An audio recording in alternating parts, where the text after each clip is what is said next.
Pessoal, hoje eu quero falar com vocês sobre o tema Vivendo o Avivamento Final. Você pode dizer isso bem alto comigo? Vivendo o Avivamento Final. Essa, se eu não me engano, é a terceira ou quarta-feira que eu só falo de avivamento. E hoje eu quero trazer para vocês um tema apocalíptico. Apocalíptico.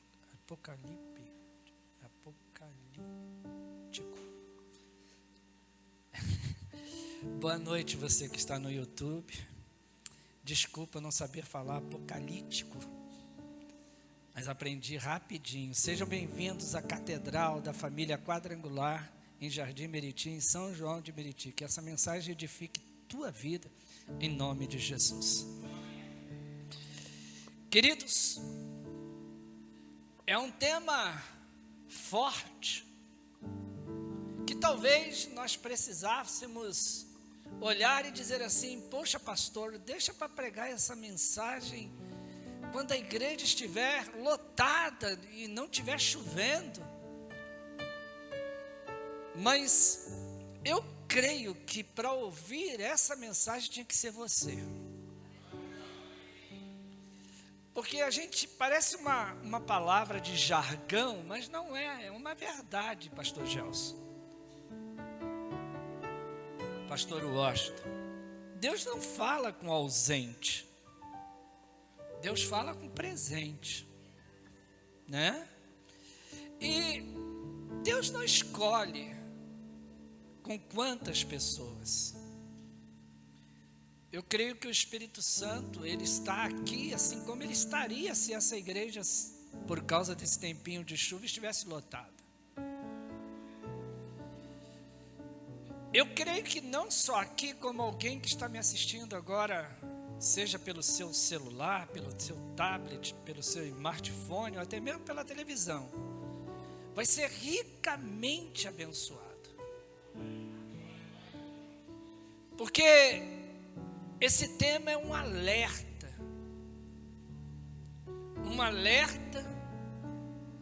para o tempo do fim.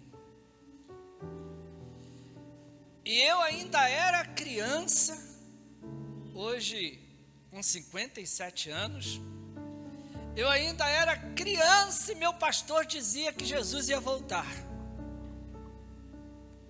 Eu era garoto dos meus 10 anos, e lá estava o meu falecido pastor, o meu saudoso pastor, dizendo: irmãos, Jesus está voltando, prepara a sua vida. E 50 anos quase se passaram de lá para cá, e ele não voltou ainda. E eu estou com 57 anos agora dizendo para vocês: irmãos, se prepara, porque Jesus vai voltar. E talvez daqui a 50 anos eu não vou estar aqui, e um outro pastor vai estar aqui, ou uma pastora dizendo: irmãos, se prepare, Jesus vai voltar. Então, afinal de contas, quando ele vai voltar? A Bíblia diz que ele virá como ladrão da noite. Deixa eu contar uma experiência para vocês. Eu tive um aviário alguns anos atrás. E eu coloquei um menino que era dependente químico para trabalhar comigo. E eu peguei, por causa do retiro espiritual, uma amizade tão assim, eu e a pastora Adriana tratava aquele garoto como um filho. Como um filho. Nós não tínhamos filhos ainda. Não, nós tínhamos a Ariane. Tínhamos a Ariane. E aí, o que aconteceu?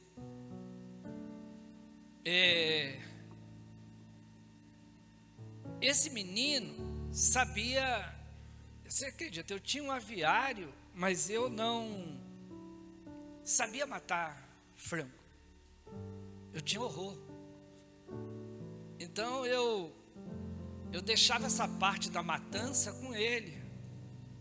E eu só vendia, Luciano. A pessoa chegava lá e eu perdi o medo de pegar o frango. E eu pegava a pessoa, porque naquela época se comprava frango em aviário, não se comprava frango congelado em supermercado, né? Naquelas gaiolas, você metia a mão ali, pegava um frango, mandava matar na hora e levava, não é verdade? Levava para casa. Ô, franguinho gostoso, né? Eu me lembro que teve uma época, Aston, que eu comecei a colocar esse menino para dormir na minha casa. Eu tinha pena dele. E eu também me preocupava, Luciano, dele não voltar para as drogas. Até que um dia, a gente era casadinho de 2 anos, se eu não estou equivocado, mais ou menos. Olha como é que tem tempo, hein? 2, 3 anos. Até que um dia, baixinho, a gente acordou de manhã, sem televisão, sem som, sem aparelho de jantar, sem nada. Abrimos a porta do quarto e quando a gente abre a porta do quarto que dava para a sala, quando a gente olha, cadê a televisão? Cadê o som? Cadê o Anderson? Cadê a cozinha? Chega na cozinha, cafeteira, tudo que a gente tinha sido roubado. Mas o Anderson estava lá no aviário, trabalhando. Nós não tínhamos câmera, não podíamos acusar nada. E até hoje, eu nunca quis saber quem foi que me roubou. A gente apenas cortou dormir na nossa casa, mas nunca acusando o garoto. Mas a verdade é que eu me pergunto até hoje como uma pessoa tirou aquela televisão, porque não era de plasma como é hoje, aquelas televisão que você pega sozinho e bota na mão, era aquelas que tinha aquele tubão atrás que somente umas 2 pessoas tinham que carregar, Geninha. O som, lembra daquele 3 em 1? Era aquele negoção. E até hoje eu me pergunto como é que tirou aquelas coisas da minha casa sem eu acordar. Porque eu tenho um sono leve. Bastava um barulhinho e eu duvido que eles não fizeram barulho. A porta era de porta de ferro. Eu me lembro que ela rangia um pouco. Mas incrível. Eu não acordei. Eu ouvia falar que as pessoas colocavam um pozinho no ar-condicionado que você desmaiava para roubar a casa.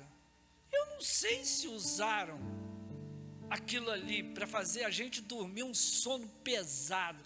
Eu não acredito, eu prefiro acreditar que o Espírito Santo não deixou que eu acordasse. Que foi melhor ter perdido a televisão, o som, depois eu comprei outros. Para dentro de casa do que de repente abrir a porta e me deparar, talvez tivessem armado, fizesse uma maldade comigo, com a minha esposa, com a minha filha. Então hoje eu agradeço a Deus por aquele sono profundo. Perdi. Inevitável que eu não tenha perdido, mas ganhei. Continuei em paz com a minha família. E Deus me deu condições de comprar tudo de novo. E a minha Bíblia e a sua Bíblia diz que Jesus virá como ladrão da noite. Por isso eu comecei essa mensagem falando das experiências do meu pastor que já dizia Jesus vai voltar, da minha agora dizendo que Jesus vai voltar. Talvez ele nem acreditasse nisso, porque antes na juventude dele alguém também já tinha falado. Talvez você olhe e diga assim: ô pastor, eu já estou há 20 anos com o senhor fala a mesma coisa. Eu estou há 25 anos com o senhor fala a mesma coisa e está aí, não voltou. Mas pode ser hoje à noite. Se é como ladrão da noite, pode ser hoje à noite. No abrir e piscar dos olhos. Talvez quando ninguém pense, quando ninguém acredite, quando isso virou jargão. E aí alguém diz assim: e aí, o que eu faço? E eu quero dar para você, hoje à noite, uma evidência, que independente das profecias que a Bíblia diz sobre a volta dele, que todas elas já se cumpriram, nação contra nação, pai contra filho, tudo já se cumpriu. Então alguém talvez esteja falando assim: se tudo já cumpriu, por que ele não voltou? Porque ele não vai voltar. E isso não sou eu, é a Bíblia quem diz: enquanto o avivamento final não for derramado. E é sobre esse derramar desse avivamento final, biblicamente falando, que eu quero mostrar para você que Deus não é imprevisível. Eu vou repetir isso de novo. Você é inteligente, você vai entender o que eu estou falando. Deus não é imprevisível. Deus não faz nada sem que Ele tenha dito que iria fazer. Deus não pode adulterar sua palavra. Deus não pode mexer numa vírgula do que Ele falou. Deus não pode alterar um mandamento sequer. Deus não pode modificar, nem adjetivar diferentemente tudo que Ele já disse. Então não há nada que vá acontecer que já não esteja dito. Então vamos abrir os olhos para algumas coisas hoje à noite. Porque somente quem conhece pouco de Bíblia não consegue enxergar sinais das evidências de que Ele está voltando. Eu tenho permitido que o Espírito Santo coloque um tremor, não é temor, é tremor na minha vida sobre esse assunto. Porque eu tenho pendências a resolver. E eu acredito aqui que mesmo se essa igreja estivesse lotada, 100% tem pendências a resolver. Então, é necessário que saiamos daqui hoje, e aí eu não tenho culpa se por causa da chuva alguns não vieram, mas você veio e eu não posso deixar de dar isso a você e nem a você que está me assistindo. Evidências para que você diga: eu fui pego de surpresa, eu não sabia que ia ser assim, eu não imaginava que fosse assim. Então eu quero hoje, para a glória do nosso Deus, fazer com que a desesperança se afaste de vez do meu coração e do seu coração. Porque a nossa esperança é a volta de Cristo. Não é o nosso dever, é a nossa esperança. Porque somente nele, a gente está aí há 4 dias de uma eleição. E a gente está clamando por justiça. Mas o mundo não entende que só existe justiça em Deus. Não existe justiça no homem. Só existe justiça em Deus. Ele é o nosso Jeová Tsidkenu, a nossa bandeira, a nossa justiça. Sabe,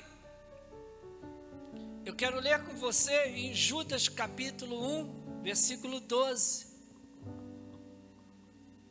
Vamos lá? Esses homens são rochas submersas nas festas de fraternidade que vocês fazem, comendo com vocês de maneira desonrosa. São pastores que só cuidam de si mesmos.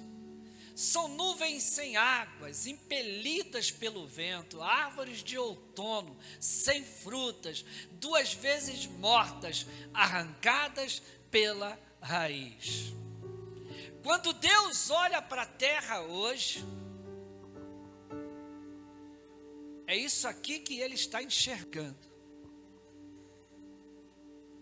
Quando Deus olha para a terra hoje, essa é a visão que Ele tem.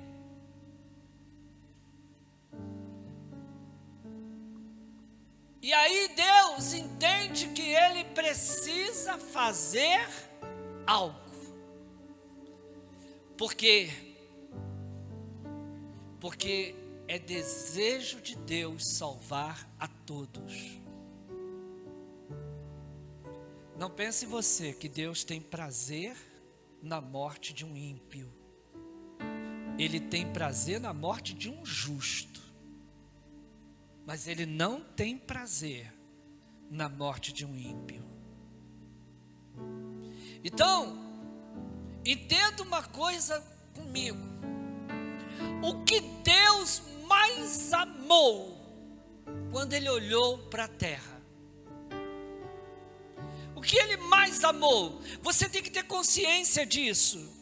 Deixa eu dizer uma coisa para você. Minha vida mudou quando eu entendi que eu precisava descobrir o que Deus mais gosta. Eu já trabalhei muito tempo fora, fui militar. Eu sempre aprendi uma coisa. Se eu fosse um bom militar, o meu superior hierárquico, ele poderia promover, talvez até antes do tempo, uma promoção que eu teria. Poderia me dar uma promoção. Se eu agradasse o meu patrão, talvez eu arrancasse dele um aumento do salário. Se eu agradasse alguém, mas o agradar não é o puxa-saquismo. O agradar é fazer a coisa certa. Porque quem não gosta de trabalhar com quem faz a coisa certa? Quem não gosta de trabalhar com gente honesta? Quem não gosta de trabalhar com gente correta? Quem não gosta de trabalhar com pessoas que cumprem seu dever, que cumprem suas obrigações? Quando essa pessoa diz que vai te largar, parece que o mundo caiu. Por quê? Porque ela é importante para o seu negócio. Agora, quando é um mau empregado e diz para você, eu quero sair, você diz, Deus, muito obrigado. É igual o pastor com ovelha que só dá trabalho. Quando quer sair, dá vontade de fazer um culto em ação de graças. Sabe, o que torna você uma pessoa agradável, pronto para ser promovida, é quando você cumpre as coisas certas. Não é questionador, é obediente. Às vezes nem gosta, mas faz, porque entende sua submissão. E aí, meus irmãos queridos, você que está me assistindo, eu aprendi que se eu descobrir o que mais agrada a Deus, eu arranco o que eu quero de Deus. Vamos lá, você pode fazer assim com as mãos? O que você está precisando? Não precisa falar, porque se for dinheiro eu não posso te ajudar, mas Ele pode. Ele pode tudo. Eu tenho coisas que não vou poder te ajudar, mas Ele pode. Então faz assim e diga comigo assim: Senhor, me ensina a te agradar.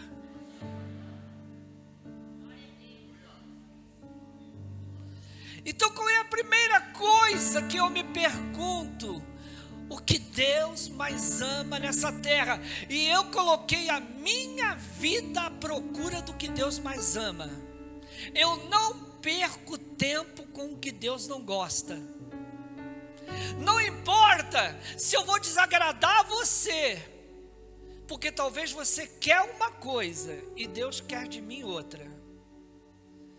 E o que resolve a minha vida se eu agradar a você e não agradar a Deus? Não resolve nada, porque você tem limitações para me ajudar, mas Deus pode me ajudar em tudo. Então o que eu penso? Eu penso o que eu tenho que fazer para agradar a Deus. Porque quando Deus olha para a terra, esse é o cenário. Pastores que cuidam de si mesmo, ou que só cuidam de si mesmo, são nuvens sem águas. Essa é a maneira como Deus olha para um pastor que só gosta de si mesmo, que só cuida de si mesmo. Então se eu sou um pastor, eu não posso estar dentro dessa palavra, porque se eu estiver dentro dessa palavra, eu não arranco uma gotinha sequer da bênção de Deus sobre a minha vida. Eu preciso entender que eu estou fora.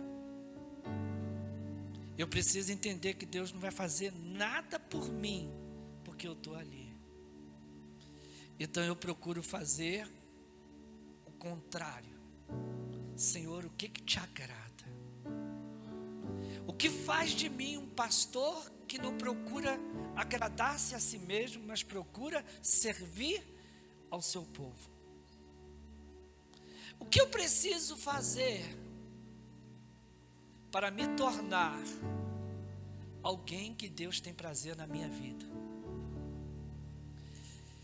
Eu estava falando lá em cima, numa reunião, e dizendo assim: Deus não se sensibiliza com suas lágrimas, Deus não se sensibiliza com seus argumentos, Deus não se sensibiliza com seus gritos, Deus não se sensibiliza com as suas línguas estranhas, Deus não se sensibiliza com suas profecias. A única coisa que agrada a Deus é a fé. Pergunta para quem está do teu lado: você tem fé? Porque a Bíblia diz que sem fé é impossível agradar a Deus. Então não importa quantas línguas estranhas você fale, não importa quantos pulos de 2 metros de reteté você dá, não importa quantos glória você dá, não importa o quanto você chora, não importa o quanto você ora, não importa o quanto você jejua, se só pegar tudo isso e não tiver fé, se Deus não encontrar fé em você, tudo isso não serve para nada. Porque se pegar tudo isso e não tiver fé, não agrada a Deus. E é possível alguém ter tudo isso, mas não tem fé que Deus vai salvar o marido, não tem fé que Deus vai mudar a vida financeira dela, ou dele, não tem fé que a vida pode mudar, não corre atrás junto com a fé, para que as coisas mudem.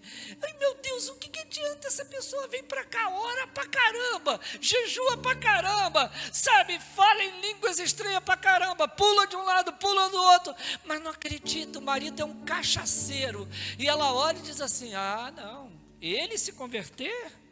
Duvido. Pega todos os dons que você tem, pega uma lata de lixo e joga nele, porque ele não serve para nada. Se você não acredita na mudança de uma pessoa, se você não acredita na transformação de alguém, se você não acredita que Deus é capaz de fazer aquilo ali, você não acredita que Deus é capaz de fazer aquilo ali, se você não acredita que Deus é capaz de fazer aquilo ali, se você não acredita que Deus é capaz de fazer aquilo ali, que Deus é capaz de fazer aquilo ali, pega tudo que você sabe de Bíblia, pega tudo que você já leu e joga numa lata de lixo. Porque a única coisa que agrada a Deus é Ele ser acreditado.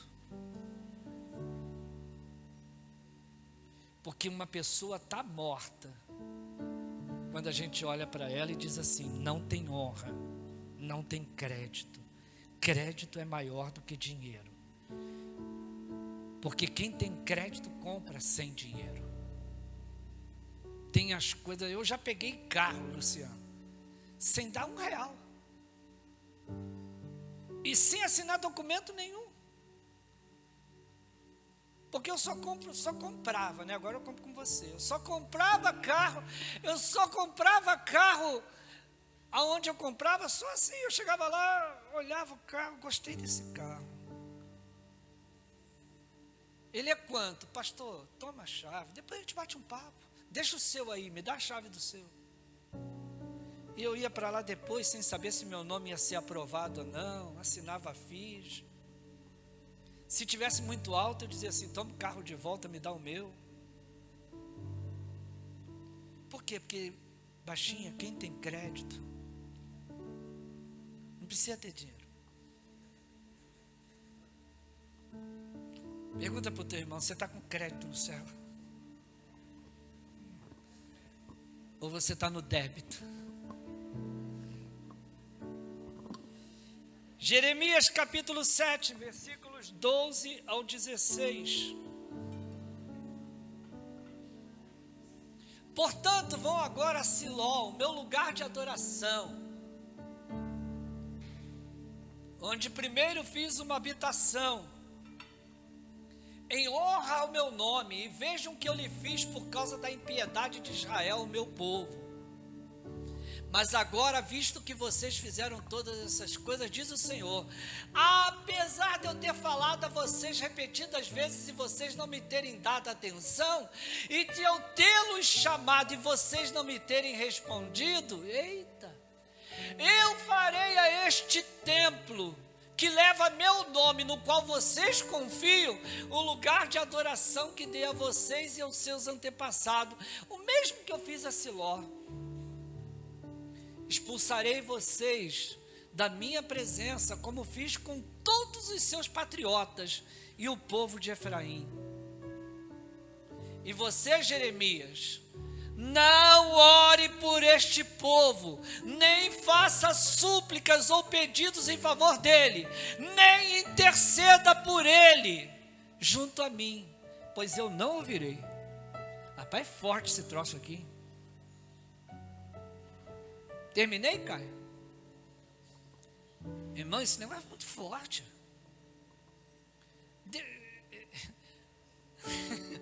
Você imagina, quem aqui já tinha lido esse texto? Eu estou lendo hoje, viu? Quer dizer, li para preparar a mensagem. Então deixa eu dizer uma coisa para vocês, gente. Isso aqui não é escrito por homem. Nós não cremos que a Bíblia é a santa palavra de Deus? Nós não cremos que essa é a palavra de Deus? Se a gente crê que essa é a palavra de Deus? Gente, que palavra violenta. Então olha para mim aqui, que eu vou falar uma coisa para você, que ainda bem que a igreja não está cheia, porque senão uma porção de gente ia me malhar lá fora, fora os que vão me malhar aqui na rede social. Tem gente que a incredulidade é tão grande, que é melhor você entregar ela na mão de Deus, que você está perdendo tempo, porque Deus está dizendo assim, ó: eu não ouvirei. Pode clamar, pode orar por esse povo, é o meu povo, mas os meus ouvidos estão fechados para esse povo. Então eu começo a chegar aonde eu quero chegar, no avivamento. Só que eu preciso dar uma volta tão grande para chegar onde eu quero, e quando eu chegar onde eu quero, eu termino. Então vem comigo.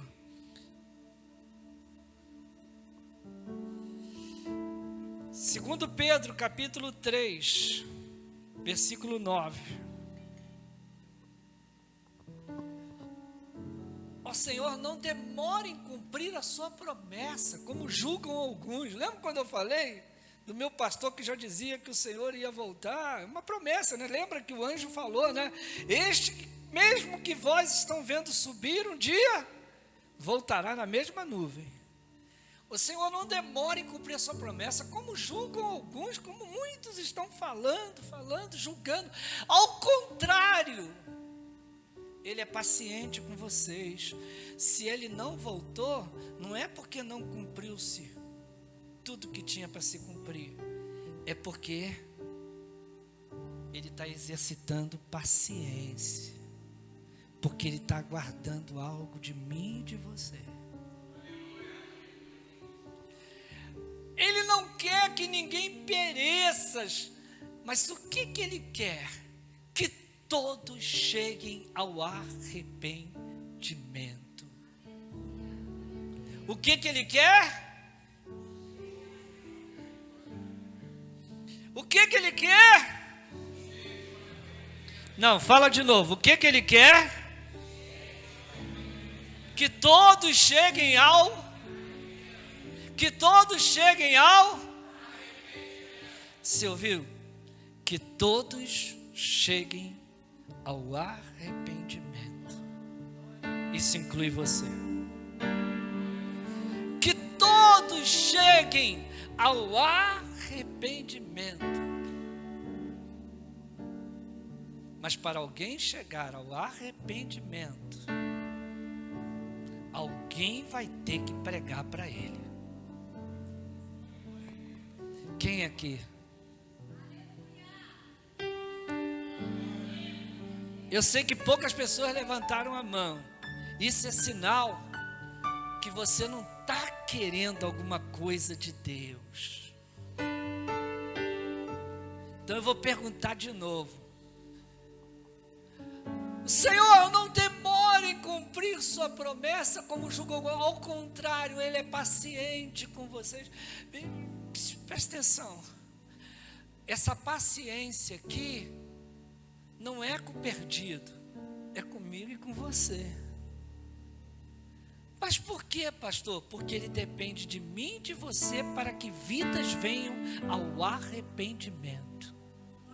Se não há quem pregue, se não há quem fale, se não há quem anuncie, se não há quem proclame a salvação, enquanto muita gente está orando, gente está indo para o inferno. Enquanto muita gente está falando em língua estranha, gente está indo para o inferno. Enquanto muita gente está profetizando, gente está indo para o inferno. Enquanto muitos estão cantando, gente está indo para o inferno. Enquanto muitos estão pregando aqui em cima desse altar, muita gente está indo para o inferno. Como alcançaremos o perdido a qualquer custo? Como alcançaremos as pessoas? Com muita oração, com muito jejum, com muito falar em línguas estranhas, com muita música? Não, nós alcançaremos as pessoas E não pensem vocês que eu estou falando contra a oração, que eu estou falando contra o jejum. Tudo isso é importante para a nossa sobrevivência. Mas para a nossa sobrevivência, não para a sobrevivência dos outros, para a nossa, porque a salvação é individual, é para a minha sobrevivência. Eu oro para a minha sobrevivência, você ora para a sua sobrevivência. Ainda que você interceda por alguém, ainda que você ore por alguém, se não houver arrependimento, essa oração não resolve nada. E o arrependimento, ele só vem à vida de uma pessoa se alguém abrir a boca e falar para ela de Jesus. Quantos aqui estão entendendo? A pergunta é: quantas das vezes você fala de Jesus no seu trabalho? Quantas das vezes você fala de Jesus dentro do ônibus? Quantas vezes você fala de Jesus no trem? Quantas das vezes você fala de Jesus na sua vizinhança? Quantas das vezes você fala de Jesus para a sua família? Quantas das vezes você fala de Jesus para os seus amigos, para as suas amigas, para as pessoas que você gosta, que fazem parte do teu círculo de convivência? Quantas das vezes o Espírito Santo fica clamando perto de você e dizendo: fala como Jesus mudou a sua vida, fala como Jesus transformou você, fala como Jesus mudou você. Mas parece que as pessoas estão muito preocupadas, parece o clubinho da Mônica, parece o clubinho da Luluzinha, é aquele clubinho que só se preocupa com ele, enquanto isso vidas estão morrendo, enquanto isso pessoas estão morrendo. É hora, se você quer arrancar alguma coisa de Deus, se você quer ser próspero, se você quer levar uma vida abençoada, agrade a Deus. Se eu não me engano, parece que está escrito na Bíblia, se eu não me engano, procura te agradar a Deus e Ele satisfará os desejos do vosso coração. Parece que isso está na Bíblia. Procura agradar-te a Deus. Procura. E como é que eu posso agradar a Deus? Fazendo aquilo que Ele mais ama. E quem Ele mais ama? João 3,16. Porque Deus amou o mundo de tal maneira que deu seu único Filho, para que todo aquele que nele crê não pereça, mas tenha a vida eterna. Você pode dar um glória a Deus? É por isso que essa igreja, a passos bem lentos, sabe por quê? Porque são poucos os que entendem isso. Nós poderíamos dar passos mais largos? Poderíamos sim, se houvesse uma consciência coletiva, universal, geral, de todo aquele que um dia entrou por essa porta, teve sua vida transformada, teve sua vida mudada, e hoje olhasse e dissesse assim: se tem um dia que eu não vou perder nessa igreja, é segunda-feira à noite, porque o nome da escola é Escola para Ganhar Almas. Eu quero aprender a ganhar almas. Eu não sei, pastor. Eu não sei, eu sou uma nova convertida, eu sou um novo convertido, eu não sei como chegar a uma pessoa, eu não sei como falar de Jesus, eu não conheço muito de Bíblia, eu não conheço muito a palavra de Deus. Então a igreja promoveu uma escola. Você não precisa saber ler, você não precisa saber escrever, você basta apenas ter boca. Porque a Bíblia diz que tudo que tem fôlego, louve ao Senhor. Louve a Ele. Ah, quão preciosas são as mãos, as lágrimas daqueles que anunciam as boas novas. Mas parece Eu não estou falando só da gente, não, porque eu estou falando em âmbito geral. Parece que o Brasil está ganho para Jesus. Parece que essa eleição virou uma eleição de crente contra não crente. Parece que essa eleição é quem é de uma igreja e que é contra isso, contra aquilo, contra aquele que é a favor disso e a favor daquilo. Mas nós estamos transformando o quê? Uma guerra espiritual? Eu acredito que Jesus, ele não morreu só por uma parte da nação. Jesus morreu por toda a nossa nação, por todo o nosso Brasil. Agora, a própria igreja não consegue se unir. A própria igreja não consegue estar no mesmo propósito.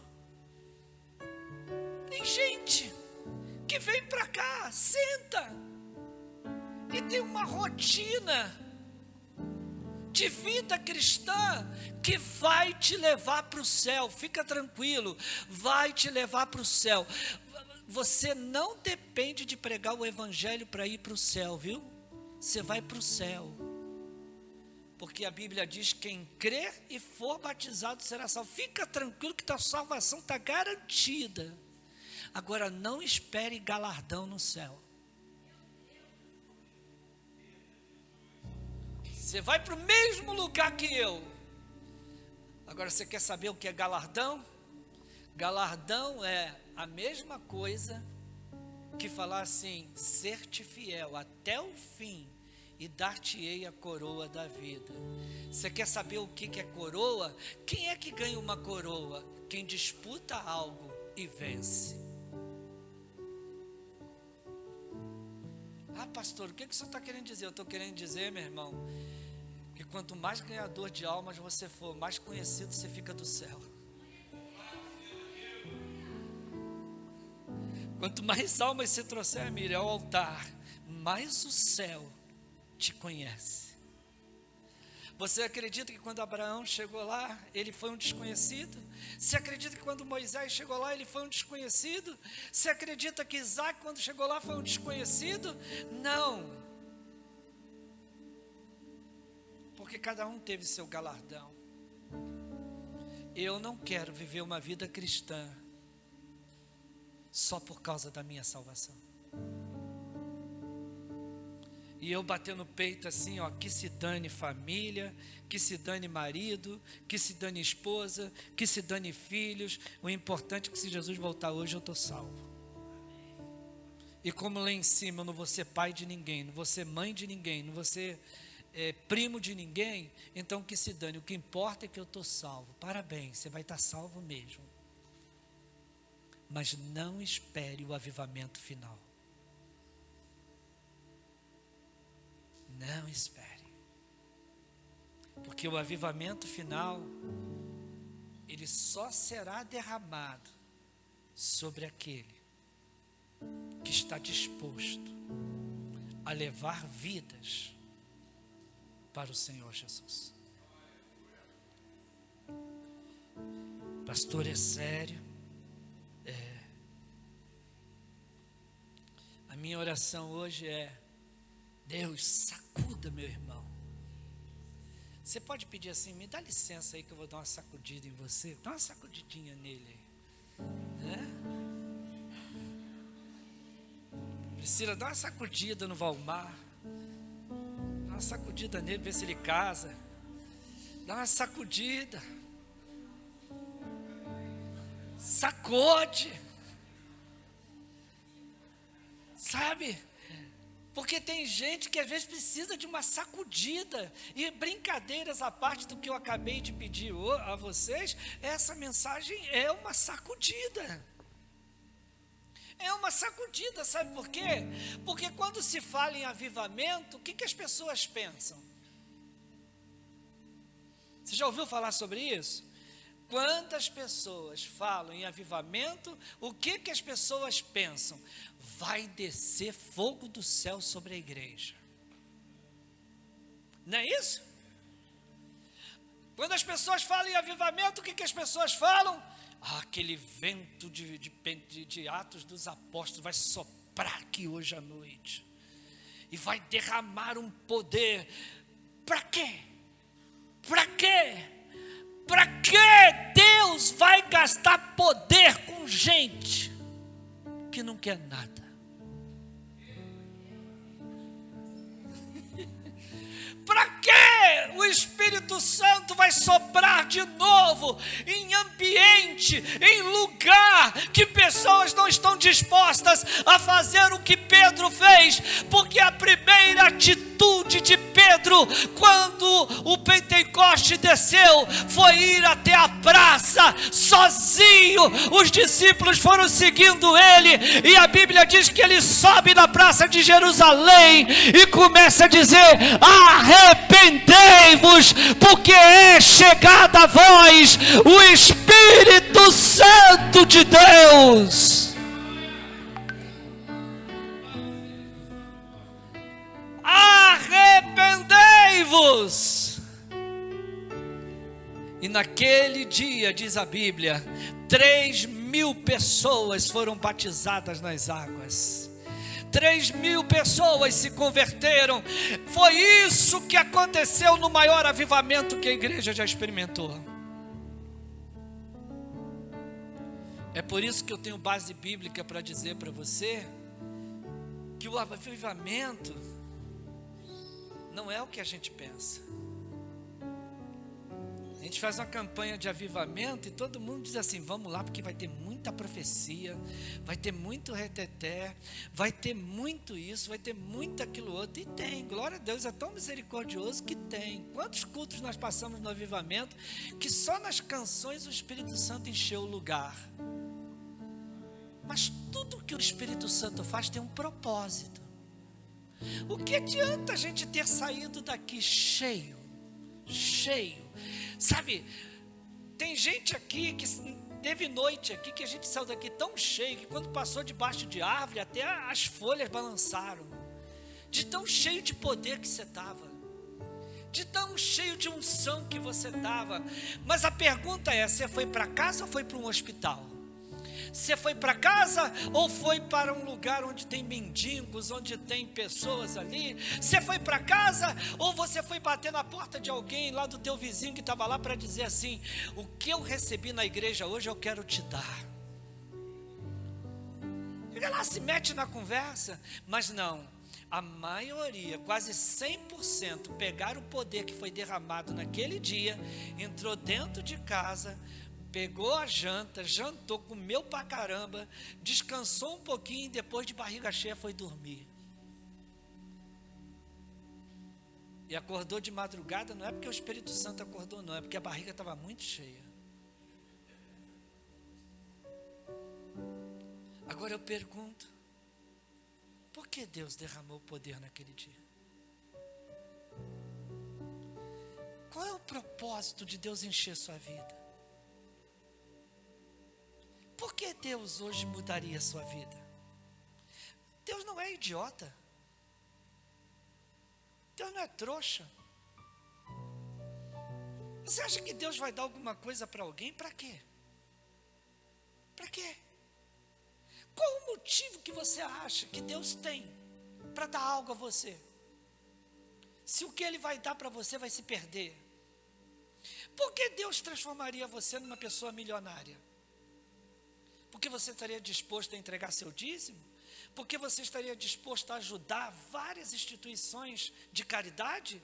Porque você estaria disposto a abrir uma grande fundação e tirar meninos de rua para poder ajudar? Ou você estaria disposto, quando você pena numa mega sena como de hoje, de 200 milhões de reais, se eu ganhasse esse dinheiro, eu ia viajar o mundo inteiro, eu ia ter um iate igual ao do Brad Pitt, eu ia ter uma mansão igual o fulano de tal, eu viajaria o mundo todo. E Deus ficou olhando e dizendo assim: nunca vou dar,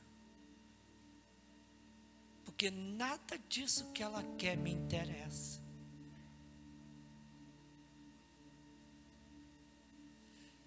Bate no peito e diga assim: tudo que Deus for me dar,